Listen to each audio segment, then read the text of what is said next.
And we are back here with some more action happening from not the main stage. You may be wondering, where are these guys now? Well, since we're going to have the panels later today, we decided that walking towards where we did the interviews on the other days and walking back here and setting up the panels, too much madness we already get enough madness. So the interviews are going to happen here. We have some activity happening at the bottom. Sorry if you hear some noise, but we are adapting to what we have. Welcome to this StarWest 2023, day 3, or first, depending on who you ask. And I have here my friend Chris. May I just leave it? How do you pronounce Kristoffer? It's Kristoffer Nordström. Uh, Nordstrom has the umlauts and all the things, right? Yeah, it does. From my American friends, that's Nordstrom, like the chain store. Yeah. What is the correct pronunciation? Nordström. Nordstrom. Yeah, but that's with the umlauts, like you say. Nordstrom. Yeah, I mean, I have had some experience with those umlauts. I don't hear them, but I have to Nordstrom, the trick. So we have our friend, our amigo, Kristoffer. Where do you come from first? I come from Sweden. Oh, very, very good. Where in Sweden? So I live in the southeast corner of Sweden. Basically, I tell people I live as far southeast as you can go on that corner before just falling into the sea. Baltic Sea. So it's a beautiful town called Karlskrona, and it's actually built on, I think the last count was 36 different islands. Oh, wow. Yeah, because Sweden doesn't have enough islands. It's, exactly. Just a few of them. And so, amigo Chris, first of all, for the people that are watching and do not know you, haven't heard of all the things that I know you do you mind sharing who you are? What do you do? What's the deal with Chris? What's the deal with this adult in the room that is taken care of? Absolutely. It's one of those questions we testers tend to get asked, and the older you get, the bigger your sigh gets, because you realize, oh man, what do I do? Where to begin? What don't I do? Yeah, exactly. The thing with testers, and I'll get to myself shortly. The thing with testers is that we are an exceptional, versatile bunch. We have skills that translate really well into different professions and different roles, and so we tend to shoulder more roles as we grow older. Who am I? Well, I'm a tester. That's my main identity. I studied telecommunication engineering at university. Done programming before, and when I graduated, picked up a job, and I was lucky enough to be introduced basically to software testing, and that's where I've been working mostly. Having said that, I work as a test developer. I do automation. I build CI/CD for customers. I do basically what needs to get done. Worked as a project lead, product owner. I've been a manager. I've had employees myself in my own company. Learned that I'm not the manager type, or at least I wasn't at that point in my life. Let's just put it like that. And I do all sorts of things. So these days, my official title, given to me by my friend and henceforth my customer, is I'm the adult person in the room. I'm the one who brings order, structure, and I enable basically others in the team to just be awesome and deliver. So we all have different roles to play. So I'm kind of I'll do whatever it takes for us to ship software on time with good quality, communicate with our end users, make sure that we understand their needs and plan our work. I do mock-ups, I do designs, I write requirements. I do everything my architect and my developers don't want to do, basically. Wow, such a Renaissance man, full of different skills. Thank you. That's just my professional role. So that's pretty cool. I appreciate that you have all those different perspectives: management, testing, development, and even like social or communication skills that are very much needed. But in terms of communication, you are also like in the public scene. You are in these events. You are often. What are you up to on those? Yes, I'm what we refer to in the inner circle as a conference junkie. Oh. So I need to, make sure that I can go to different conferences. That's how That's how I became independent many years ago and started my own company. Hmm. And I think a lot of testers who speak at conferences recognize this. You start going to a test conference and you're hooked. This is awesome. I meet other great testers here. You exchange ideas, you get inspired, and you're just thinking, how can I get to the next test conference? Hmm. And after a while, your manager says something along the lines of other people getting to go to conferences. Strange, I don't know. At which point you figure out that, hey, maybe I can submit and become a speaker. That way Hmm. it becomes harder to react me from going to conferences. And you start doing that. And this, for a lot of people, tend to naturally transition into you just becoming independent. And so that's one of the things I do. I speak at the bigger conferences. I'm always at StarWest and StarEast, and I go every year to Europe's equivalent, the sister conference Eurostar as well. Hmm. This last year, I was the program chair for Eurostar 2023. Oh, cool. It was fun, and now I'm glad I get to just be a speaker next year, hopefully. Oh, we all do. Yeah, we are hoping to be over there. But this is awesome as how you present your interest in. Well, first of all, you could help me identify. Oh my God, I think I'm a junkie too, a conference junkie.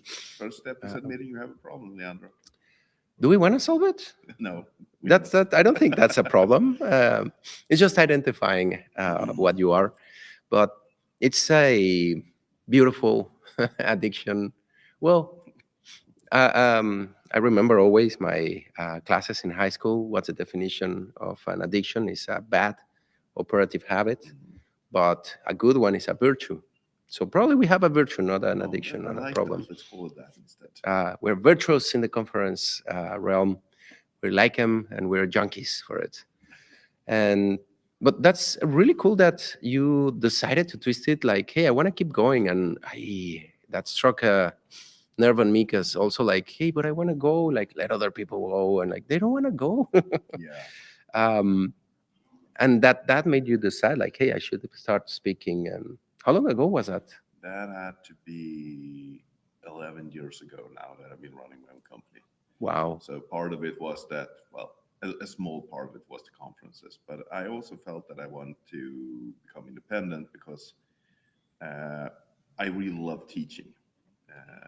And I discovered that being an employed consultant back then, creating a class for back then when Git was new, we introduced that to customers, etc. And I had been working, like I said, as a tester and test developer for many years. A lot of time I spent in a telecom company called Ericsson as a consultant. Mm-hmm. And I discovered that I was using Python programming more or less every day. And it's one thing to do test automation in Python, but I discovered that I found excuses to help alleviate all that boring stuff that I didn't do. Automate all the boring tasks like moving files around, grepping through log files, all these kind of things, sending email notification once a job was done. I just used it everywhere. So I thought that I want to actually create a class. And 11 years ago, I created my class Python for Testers. Mm-hmm. I've been teaching it ever since. And like I tell students in my class, it's a never-ending story. It always gets a little bit updated or tweaked at every time, but yeah, it's still really appreciated, and I still really love teaching that. Teaching testers hands-on programming that is applicable and showing them concrete examples of, as a tester, this is how we can use Python because there are tons of really good Python programming tutorials out there, but they're mostly written by developers for developers. And Yeah. a lot of testers I speak with, they said, yeah, I tried that, but where do I go with this? What do I use it for? How do I apply it? And that's one of the whole Python for testers is not just a shtick. It really is a lot of examples, just showing testers that this is how you can use it in your day-to-day life.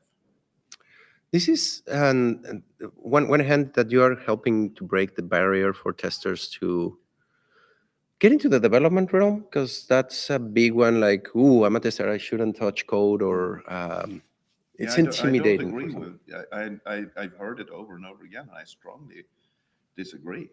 And I also make sure that I tell people whenever I speak to them, learning programming as a tester can be really good, but it's just another potential tool in your tool belt. Mm-hmm. There are other skills as well that you should study and pick up as a tester, but being able to write Python or to just program, I think it makes you more versatile, it makes you more efficient, and also it gives you a shared vocabulary with your developers because now you have an easier time to communicate with them, to understand what they're saying, and also to get your Indicate. points across. And that's the core skill that we testers have. We have two of them. The first one and most important one is critical thinking. The other one is communication. Hmm. That's what we do. We communicate with our developers, we talk with our stakeholders, we inform our project leads about risk, we talk with our end users to understand their needs. So communication is really at the heart and center of everything. And this stems from, one of my idols, and yes, I'm a 44-year-old man who still have heroes and idols in my What's life. wrong with that? Yeah, yeah. Jerry Weinberg, a great author, and he was also all over the place. He's been working since 60s. He sadly passed away a few years ago. But one of his sentiment that he says is that software development is a social activity. And by that he means that we may think this is all about technology, but that's easy. We can do technology. We've done that for a long time. The hard part is the communication with others, understanding your need, whether you're trying to tell me how can I build something for you, or to talk to my developers, understand why things are late, etc. So the whole social interaction, that's part of everything we do, and that is the really tricky stuff. Yeah, because on one hand, when you were mentioning earlier, enabling Python to testers, I think for all people, I admire Python that I feel or have heard is the one with the lower entry barrier for people to start. Not only testers, but in general. My manager sister is like, "Yeah, I'm learning Python." I'm like, "Cool. Yeah. I'm happy for you."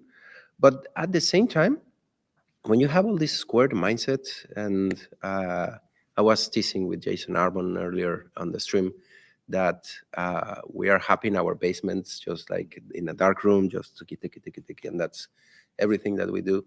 And communicating out or dealing with the team, with management, with other members of the organization, at times can get interesting because we me automator want thing, and it's a little bit like that. That's a communication element where even as we may think that we know what we are doing.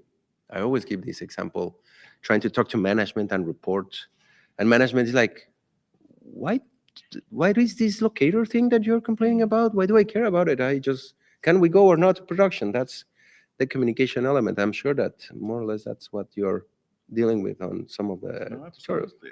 And I mean, like I tell people, testers we're so versatile.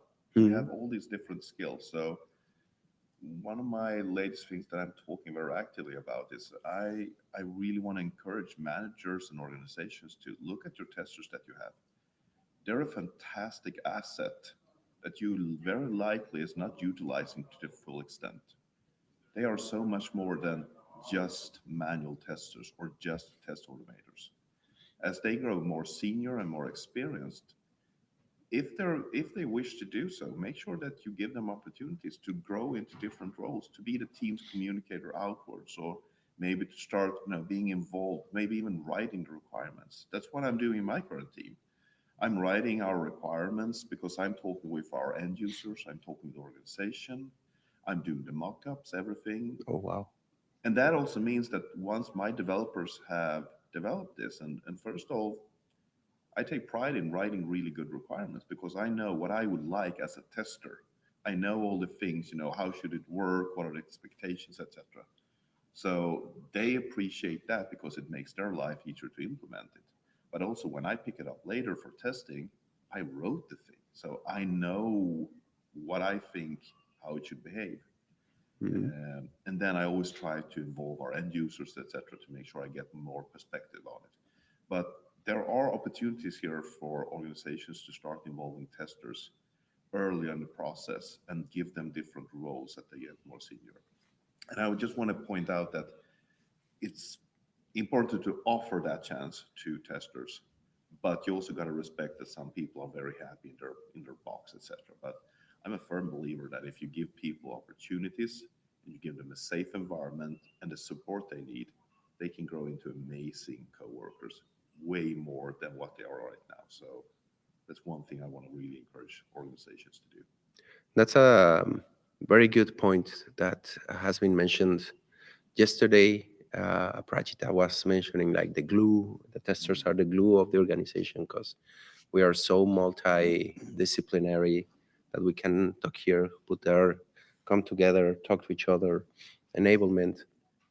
But at the same time, you make a great one that is organizational. I think it's like a bad habit in the organizations. Oh yeah, I'm gonna grow towards management, Mhm. and not everyone is built to, or apt, or probably you may be, but you won't be happy. And that's the problem. So far, traditionally, that's been the only route for change for both testers and even developers. I've done this, I'm really good at it, but I want to take the next step.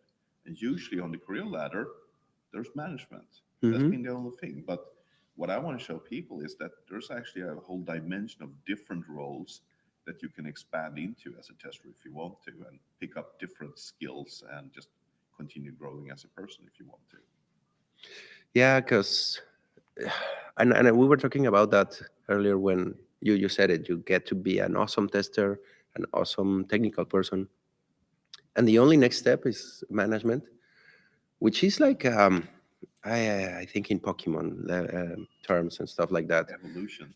the evolution. But there were some weird ones that you started like an I don't know, a fire Pokemon, and suddenly you become a water one that is Yep. quite the opposite, and you may not enjoy it, you may not be apt for that, but it's just the only evolution path that was before. Now I know that there are weird ones and you add a gem and there I lost track of the Pokemons a while ago, but uh, and I think that's the analogy. You can get become more like a T-shaped person, Yep. E-shaped, but not necessarily only on management. It's good that you understand, but don't force yourself to areas where probably you won't. And I know that it's kind of sound Marie Kondo and find bliss on what you have, right? Out of these things, your tutorial, because you started on Sunday, the tutorials, right? Yeah, I taught my class Python testers Sunday and Monday, so 2-day class. We were curious. So there are 2 day classes. There are many more than that. Just a side question. There That I are teach, you mean, or? no other teachers, other tutorials here at the StarWest. Yeah, there are others as well around everything from test automation, there's requirement handling, and there's test design. There's all kind of awesome There are a few on tutorials. leadership. I remember. Yeah, exactly. Speaking So of there's a lot to pick from here at StarWest. 2 day classes, are there 3 day classes? We were wondering that earlier. There's one. Oh, there's That's one. the testing fundamentals. And for those of you familiar with it, that is close to the I ISTQB was gonna say curriculum. That's a 3-day class. towards the As far as I certification. know, that's the only one. Most Okay. most of those pre-conference trainings are 2 days, Okay. and So then there are a there's 3 day class. There's one. We were wondering in the morning. I started speaking like maybe there one. No, no. Thanks for clarifying. no problem. But on your class, how many of these elements? I mean, do you dive directly into Python stuff or more in the communication stuff? How do you kind of No, the distribute the Python class? for testers is a Python class, and it's very intensive. Let's put it that way. So, but on the other note, I make it clear that my class is open for anyone, even if you haven't programmed before. You don't need to have that experience. So, we start from scratch. We start building from the fundamentals. We go through everything like how do you assign variables, how do you for loop, all those things, and then we gradually build on top of that with a lot of hands-on. So the style of the class is that I usually talk for a few minutes, 5 minutes, no switch over, and the students they do hands-on coding in the environments that I give them. Then we switch back. I talk a little bit about a new concept. They code a little bit on it.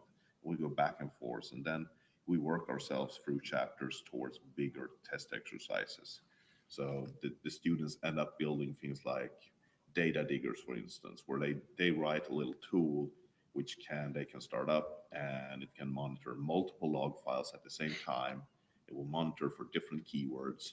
And then if you encounter a keyword in a specific file, it prints out stuff in a specific color. So you can have it Mm. running on the side while you're doing testing on your web server, and you'll get notifications. Oh, I just pressed that button and that happened. Oh, that shortens the feedback loop. And we do other things like artifact gatherers, like instead of you navigating around 10 different web servers, picking up log files, and then sending them to your laptop so you can analyze, we write a Python program instead that collects all these different things, these files, puts them into a zip archive. We'll learn how to make a nice timestamp, format that, and then we'll connect via a file service and just upload that file somewhere. All automated. And so the whole class is very centered around tools that enable you as a tester to become even more efficient. I like to say that we're building our own Jarvis. We're Iron Man and we're building our own tools. Because at the heart and center of everything, we still need testers. We need human beings with critical thinking, analytics, all of that. And we can build tools that make us more efficient, but we can never leave out the human element. And that is true even in test automation. I mean, someone still needs to design the test cases. Someone needs to analyze the results, all of this. So the whole notion of that we can automate everything is just, it's wrong to begin with because we Mm. need testers. And I have people who talk with me and ask, well, Kristoffer, AI is coming, large language models, they're awesome, right? And I agree with them to a certain extent. I use AI and large language models on a daily basis in my work. But I We all do, do now, we all do, even if we don't. but it's still only a way to make me more efficient. I'm still the driver. I'm still the one who needs to tell the AI, this is what I want to do, or this is what I need, or here is the context and the input. And the AI is awesome for summarizing and doing all kinds of things, but you still need a tester there. I And we, always yeah, give this analogy for that situation because there's a lot of scare out there, and the title for Tariq's keynote, Judgment Day, is like, but it's not gonna be that. The before the car came by, everyone moved around horses. mm, There was a lot of manure out of those horses, a lot of byproducts, and the drivers were worried. Oh, these cars are coming. Like, we still have drivers. yeah, You just had to develop newer skills. You just had to learn the wheel and the gears. And nowadays, the modern cars is just like the wheel and the pedal and the brake. The new Teslas do not have gears or anything like that. So, it's faster, it's more convenient, it makes you a better driver, if you will. and you don't You, have to you pick get up manure. I was going to say, don't need to pick up manure. You get to sit in an air conditioned environment. And I think AI is going to give us the same boost. It's Exactly. going to make our jobs more fun because I don't need to deal with all that boring Manure. stuff. I can have a conversation with a chatbot and trim the output, and I get a result much quicker and more fun than before. So, And easier. And but a quick challenge or difference, this driver from the horses in the past had to learn how to grab a wheel, how to grab the stick, and what's the gas, what's the brake. But that's more or less what we have to do right now. yeah, Just learn what are the new wheels for these new tools that we're going to be gathering. And that's pretty much it, right? I Don't think be so. afraid. And now moving on a little bit, you're giving a keynote Mhm. tomorrow here at StarWest 2023. Our friend Chris is presenting a keynote. What's the title of your keynote? Oh man, I wish you hadn't asked me that. I can't remember my title. I do know what I am going to talk about, though. Let me quickly Um, check it while you while you check that, I'll tell the audience what I'm going to talk about. So I'm going to talk with the testers in the quick audience. got it. Okay, Super fast. How my testing skills served my personal life. exactly. And sounds you were talking a lot about that, like Yeah, you and were already. that's exactly the note that I want to give. I want to tell testers that hey, we may sometimes feel that we have I may be really good at my job, and I've been here for a long time and I know the context and everything, but I could never go to another company because my skills are very specific here. Mm, Uh, you know, I'm worthless outside. yeah. So a lot of people they stick with the same company for way too long, out of fear of going somewhere else. And my main message is basically to tell testers that you have amazing skills that are applicable elsewhere, and any employer that would pick you up or would be oh so lucky have those skills. And I'll do that by talking about two very deeply personal stories, and how I realized that my professional skills were not only my professional skills, they were my personal skills and aptitudes as well. So 7 years ago, my daughter got diagnosed with a brain tumor. Oh, sorry Yeah. to hear. And in the blink of an eye, I had to transform into being a researcher, logistician. I had to be a risk manager. I had to be a loving father through all of this. And through these 2 years that we spent with her, we traveled, lived in Mexico, Hmm. got treatment there. Um, I started seeing that all the things that I did there in my personal life were actually the things that I was doing back home when I was doing research on cancer treatments, etc. I was doing mind maps, I was taking notes, I was doing deep dives into the whole field. I was using my communication skills extensively, talking with different doctors, different researchers in North America and Europe. I was talking with other families, their parents, explaining things. And I just noticed over and over again how the tester skills and the aptitudes that I developed over the years, I was now applying those in this scenario as well. And then since it's going to be a very emotional topic, I of can. course, we'll switch over at the end of the keynote, and we'll talk a little bit more about how I then found woodworking. And I'm now an avid woodworker, and that's been a therapy for me to Oh, deal with everything.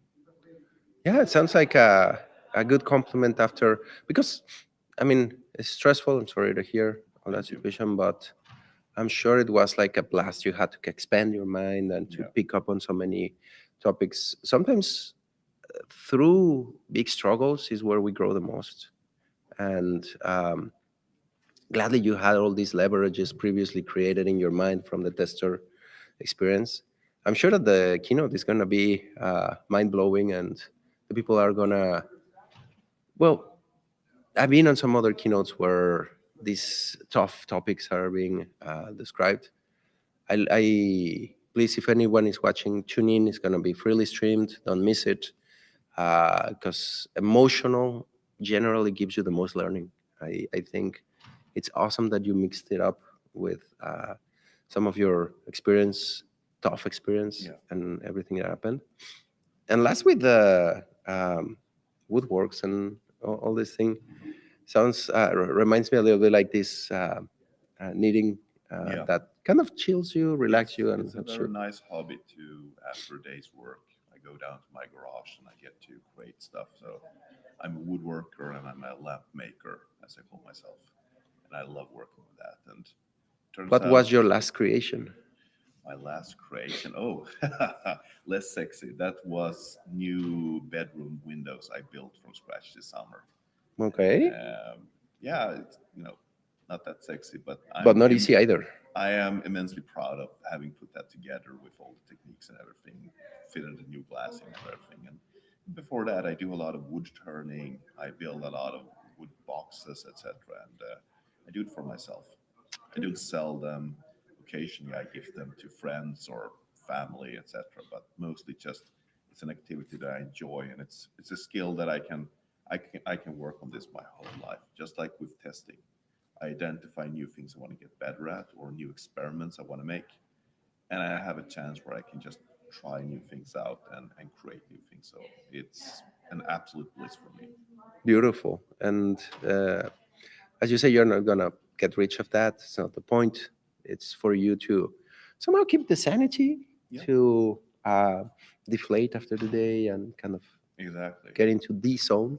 It's super fun. If anyone watching can get some of this type of, would you call it a hobby? It's more like a Obsess lifestyle almost. more an obsession.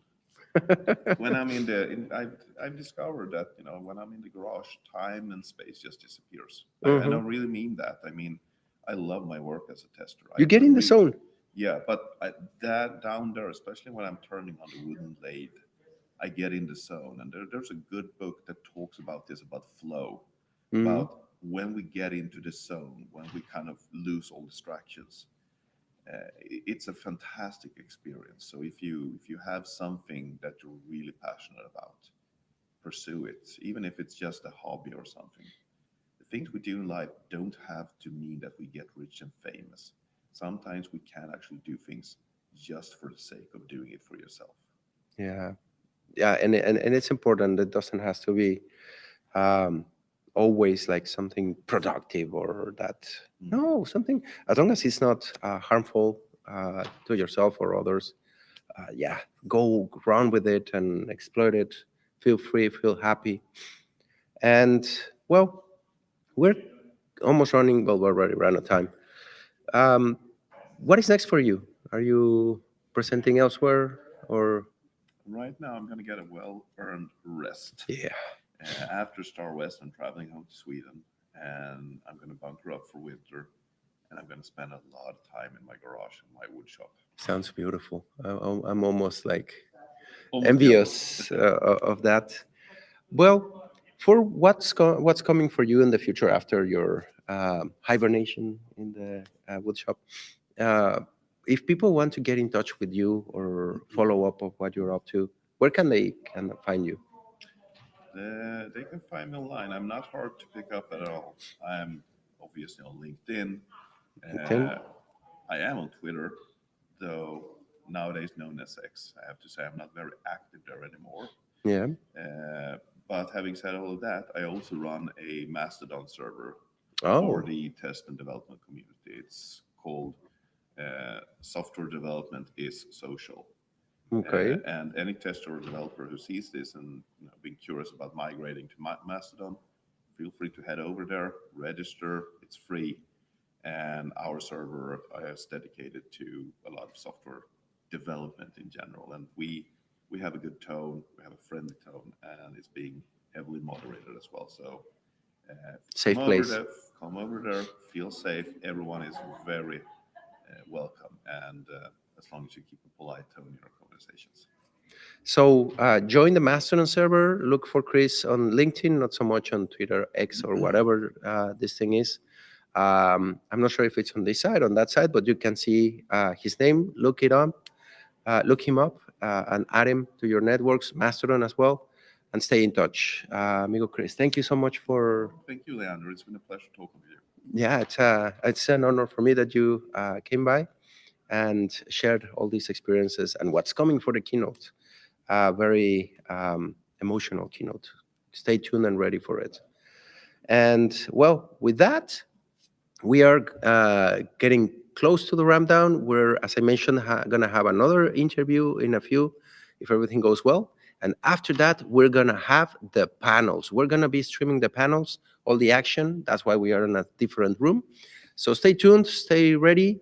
StarWest is just starting, and we're having so much action. This is the conference day number one. Number three for the conference, well, four, because Sunday as well, right? Yep. It's a mess here. And stay tuned. For now, I'm going to say bye bye. And Chris, thank you so much again. Thank you. And Leandro and Chris out. Adios. Adios. Take care.